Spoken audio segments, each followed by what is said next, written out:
বড়দের প্রণাম, ছোটদের ভালোবাসা। আজকে বানাচ্ছি ইলিশ শুটকি দিয়ে বেগুনের ঝোল। এই যে ইলিশ মাছটা ভাজা হচ্ছে, মানে ইলিশ শুটকিটা, ঠিক আছে।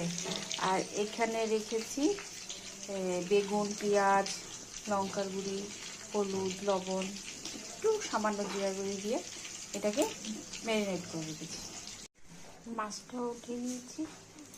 এবার এই ম্যারিনেট করা বেগুন, কাঁচা লঙ্কা, সব মশলা দিয়ে যেটা আছে ওটা ঢেলে দেব। এবার বেগুনটা কষানো হয়ে গেছিলো, ওই ইলিশ মাছ মানে ইলিশ শুটকি ভাজাটা দিয়ে একটু নাড়াচাড়া করে নিলাম, মানে একটু সামান্য মশলার সাথে কষিয়ে নিলাম। কষানো হয়ে গেছে।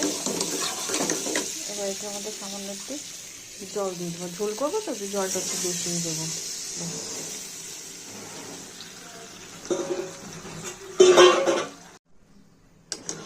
জল দিয়ে দিলাম, এবার ফুটানো হয়ে গেল, বাস নামিয়ে নেব।